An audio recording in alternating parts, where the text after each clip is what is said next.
awa retour ekweyaki samedi. Ekweyi samedi biso tout ozaki na aigle baotongo boye bodebi kutete baotiela o tokena concert ya aigle. Et ce qui me fait mal c'est que il y a même des journalistes résistants et résistantes on va soutenir concert wana fali abeta concert na Bercy biso tout toboya concert wana. Mais essayez un peu de m'expliquer le Fali ou la bêta concert na Bercy n'a fallu un petit concert na Stade de Martyrs si c'est deux personnes différentes. Il y a même des journalistes même qui se disent que non c'est un musicien apolitique. Donc tant Fali a bêta qui concert na Bercy avec une couleur politique et rayon ko bêta na Stade de Martyrs a commis apolitique. Ah ouais si ko concert est bêta mignon sur les canistas de Tony. Dans ce bilan, il y a 11 morts. Quand 11 morts, vous voyez, oh, à sacrifier, qui vous avez invité? Qui vous avez invité? Vais pas malgré que non, le monsieur doit prendre acte. Dans ma camion, c'est ça, les mis. Le samedi 29, bino nyonso, VPM, Sylvain Kassongo, général. Bourgmestre Nani, comment on l'appelle Jean-Claude Kalima, vous avez pas Warrior. C'est quoi après, bah, il fait vos zones, c'est quoi vos zones, citoyens congolais, arrêtez de nous distraire. C'est quoi ils peuvent concert ici. Qu'est-ce qui se passe à Rutshuru?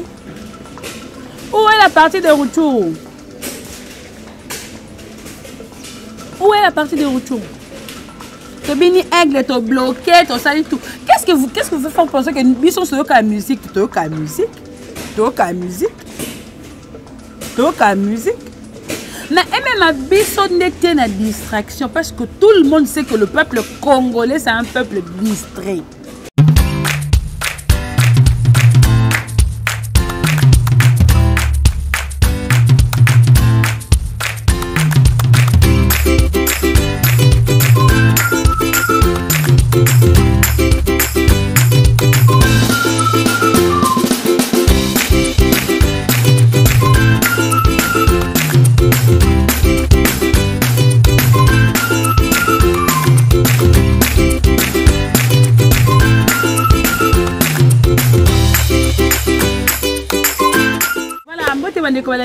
Télévision avec Maman Grâce Tumba une fois de plus Namanda Kunabino na numéro na biso ya sikaya analyse sans parti pris to solo la yango to solo la yango toujours na baye kongomani nyonso bi mwana Kongo nyonso mwana Kongo Zaïre zaki tivanda Maman Grâce azaki ko vraiment na posa na yo poto me ko solo la lobi vraiment merci mingi na yo mtoto na ma caméra pourquoi pas na simo bakalate SP pour passeport rouge cap au platini babi mobile ya boya nyongo charge tout ya changu. Je te salue, Bissika aussi Kozala. Maman Grâce Tumba, aïe lelo, aïe na maman kamou belé pour te mettre au sol là.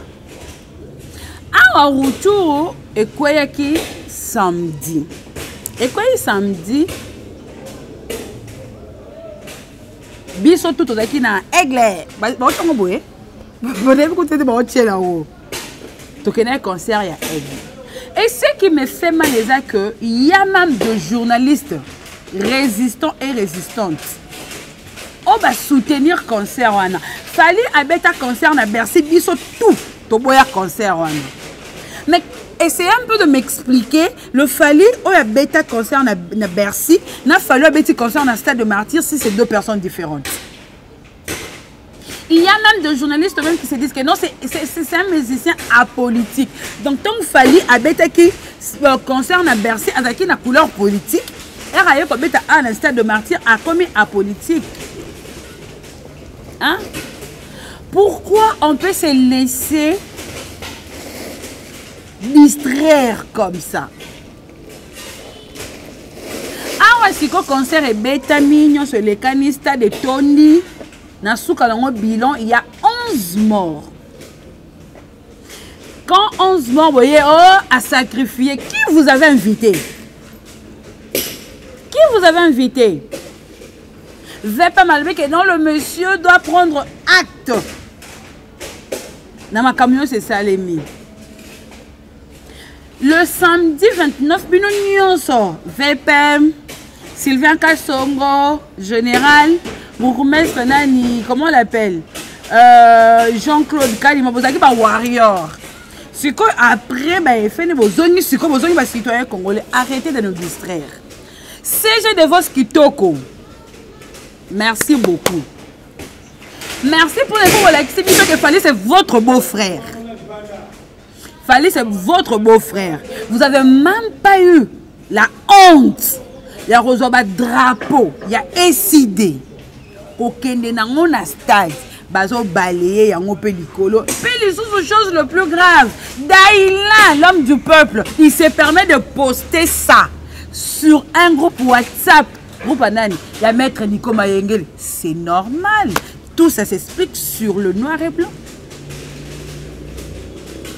Tout ça s'explique sur le noir et blanc. Si quand ils peuvent concert ici, qu'est-ce qui se passe à Rutshuru? Où est la partie de Rutshuru? Où est la partie de Rutshuru? Tu bini aigle, tu bloqué, tu sali tout. Qu'est-ce que vous faites penser que nous sommes sur la musique? Tu as la musique? Tu as la musique? Tu as la musique? Mais même à biso n'était la distraction parce que tout le monde sait que le peuple congolais c'est un peuple distrait. Donc même facilement la distraction de façon que je peux même pas vous expliquer. Na kati ya stade moni ko toujours Marie Lukula saison yemba à se perdre à Bosani que ya zala nani. Ça c'est quel pays mon frère, mes frères et sœurs? Ça c'est quel pays? Et le bon moment que on boka bana na bana, tata yeba na te, maman yeba na te, bana ba yeba na donc biso tout en ndenge moko. Et là zanga qui peut-être monsieur Félix Sekindi zanga qui na concert wana. So tu as bien temps so za ina kati. Mais ça peut-être dans le vestiaire, en talent en direct, parce que jamais pouvait rater ça. Jamais pouvait rater ça. Je demande à mon réalisateur à balancer les bisous. Image où il y a photos. Ba journaliste congolais. Ba Koreléaka ba Makambo, il y a M23, le col la problème. Excusez-moi de vous le dire, si le gouvernement ne prend pas au sérieux cette question, alors on est très mal parti. Excusez-moi de vous le dire, mais si le gouvernement ne prend pas la question des réseaux sociaux comme un véritable danger pour le pays, ça ne sert plus à rien de croire à un certain avenir. Parce que la manipulation, cet excès de liberté, non, on n'en peut plus. Comment vous pouvez imaginer des hommes identifiés, des Congolais identifiés, bazo relayer message ya batu ya ba rebelle comme vous n'avez aucune idée. Bazo bangate, bazo kata sonité. On est le seul pays au monde où les gens travaillent dur pour que le chef de l'État échoue. Quel est l'intérêt que vous avez si on récupère Bunagana? C'est quoi l'intérêt que vous avez? Quel est l'intérêt que vous avez si on occupe Ouganda ou pardon Bunagana? Intérêt ni bozana. Baza prêt, prompt. Et on repère cette information que Babotoli Kassindi, Babotoli FARDC ma position telle. Mais lorsque les FARDC frappent certaines positions, les plus, excusez-moi, je vais vraiment dire, bref, les plus débiles de ces messieurs-là, les plus débiles d'entre eux, osent même mettre information et un gouvernement au conditionnel. Ils osent mettre les informations du gouvernement au conditionnel et ils prennent pour acquis. Est-ce que vous pouvez imaginer certains renseignements de Diom 23? Ça peut à l'aise. Baton va publier ma photo na bango. C'est-à-dire des hommes identifiés. Je peux vous rassurer, on était dans un état sérieux, 2 jours suffisaient. Ou 2 jours suffirait déjà pour emballer tous ces débiles et ces gens qui n'ont aucune conscience. Excusez-moi de le dire, je le dis et j'assume. C'est des débiles. Un homme sérieux, ne peut même pas une seconde diffuser une information, qu'elle soit vraie, qu'elle soit fausse, venant de l'ennemi. Monsieur Christian Bossembe, je vous salue. J'ai vraiment besoin de vous vendre à tout solo. Quand je vous parle, tu n'es pas en face d'un sexologue. Parce que vous avez que Christian Bosembe, Nicolas politique a été à comment qu'on amener sexologue dans la chaîne. Christian Bosembe, aujourd'hui, que c'est mal vu de voir de Congolais en train de partager des vidéos à des rebelles. Ceux qui ont Bunanga Nekei et Kendaki, Minembwe, Goutou. Eh, mais je ferme ta bouche.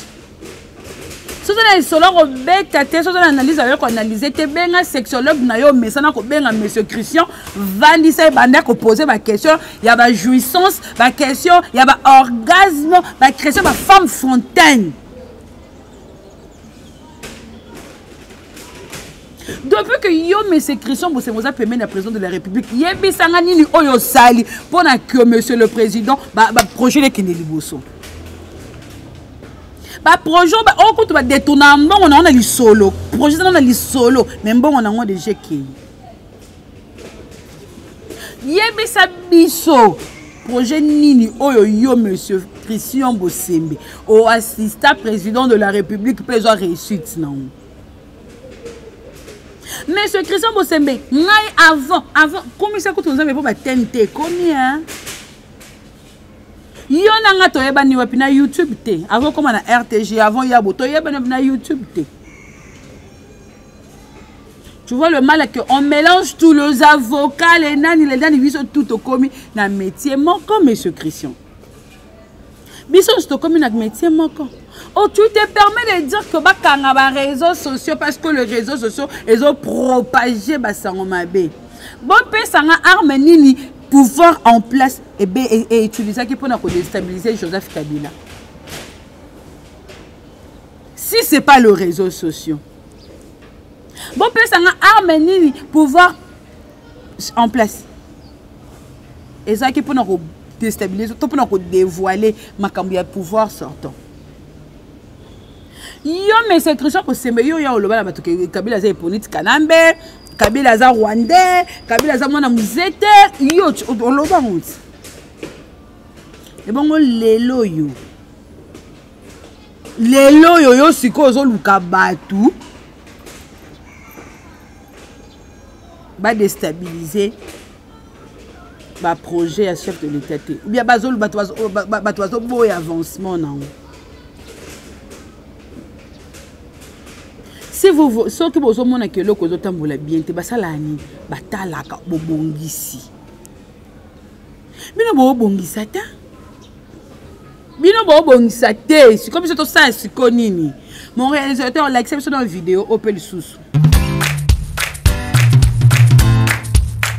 ta Congo vraiment ba beti biso pa rebelle mabe gouvernement ni nezanga équipement ya kobeta munguna Tshisekedi tala makambo bien soko tala yango bien te c'était mabe tala Congo markezali ba mama bana ba koko banani c'était pasi na pasi boy eza bien te gouvernement Tshisekedi faux gouvernement mbongo zo matate biso to boka ka to kufwaka boy ba mama bana mike baseke pasi mingi sana pona Congo toko bundila ngoma to boy politique. Je m'excuse complicité. Batindi libiso atitaki ya mundu kyoyo. Ba pesi biso angote ke par rebelle. Tala tribalisme ezana kata Congo. Mundu kyo isa bien formé. Ba beti biso lokola bambiso. Vraiment botikela kasi bambango mabele ya bunakanda na ruturu. Batikela bango bazwa. To kufie bele na kata Congo. To boy tribalisme eleke bele pa ba généraux Congo. Oza otindi mutu azana posali ambango. Ezabieta équipement Congo ezate, mirage ezate, aviata de combat ezate. Ezabieta penza vraiment na Congo. Na Congo se toza boye, yebanga na kotika armée. Na epona ko bundela Congo. Mindelo mboka na ngai komia c'était politique. Ezabieta munoko na ngai kauki. Vi na ngai kauki. Awa tsona kufela wapi na ebite. Aussi ça t'aime tout le azali champion. Vraiment na Congo. Tala marga na mela mai loko la moi. Moi sinanga na kata Kinshasa 3 bana basi. Na ko bundela Congo pona mindela Congo. Mais tala Congo marque zo sala makambo. Ezavi moko c'était passé. Bakoko. C'est que bana ese mobimba bazoke mamakasi. C'était souffrance. Na ese na ko botata. Na ko botata pona souffrance eleki d'abord. Via Awa soda oyo azali ko dénoncer gestion ya pouvoir en place. Nga grâce à mon simbela ke téléphone poilo. To nga grâce à mon zaki maloba na côté na monoko poilo. Awa monsieur Christian Bosembe juste pour venir à la télé. Parler ce qu'il peut dire pour plaire les oreilles du chef de l'État. On lui donne de l'argent. Mais le militaire au bazar au front, au bazar ko lela. Ba outil. Ya ba ngoko bunda na ngo bitumba. To propager te, to partager te. Partager de salito be mingam. Ba lo baraso monindo ki belela. Soko monindo ki belela. Nga grâce na moni mabe na koloba. Soki nga penza grâce na moni mabe na koloba. Qu'est-ce que monsieur Félix nous a promis? Qu'est-ce que monsieur Félix nous a pas promis? C'était ça ce que j'allais dire. Monsieur Félix nous a promis une Allemagne d'Afrique, hein? Mais mboule beta a lobby bande ko so botambo na Kinshasa bokutaka moi moussa za libanda moi TV boy moi nini pourquoi? Kodinda au carré. Baka niveau tout est à boucher. Tout le bâté, va publier, va partager parce que les gens ne veulent pas l'avancement du projet du chef de l'État. Au moins, M. Christian Bosembe le veut lui. M. Christian Bosembe veut l'avancement du projet du chef de l'État. Papa, botika koko sa mwana batu ya maman Marthe. Boye ça rappelle moi la maman Marthe ba vérité. Parce qu'il ne vit pas dans la société. Et ça bino vous avez un petit peuple. Mais vous avez comment petit peuple a vivre. Vous connaissez la maman Marthe Makambo. Peut-être oh yé azo monaté.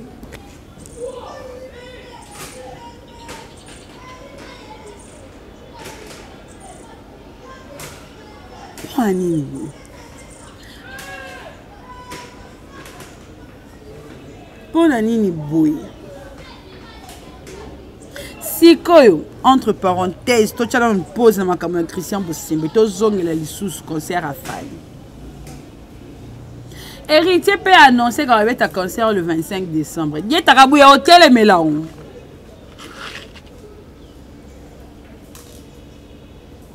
Hôtel et Mélaon.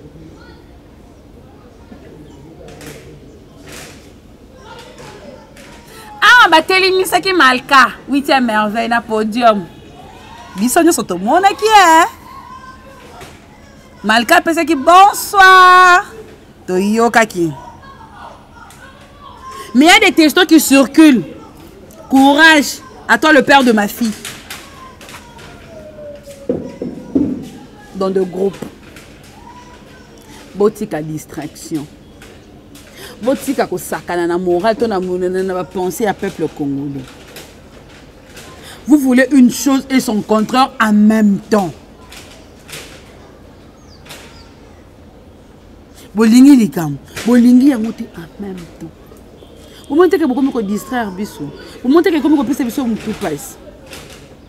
C'est j'ai des vos, mais quand vous identifiez bateau bakinaki na comment on appelle? Ba drapeau. Il y a ici ce qu'on a mis tout na. Fali un membre SID. Fali un actionnaire il y a SID. Boyoka ape soni. Et boy bisanga teke ba banderole wana to ba nini ba drapeau wana je takabuya muto atinda bango hein.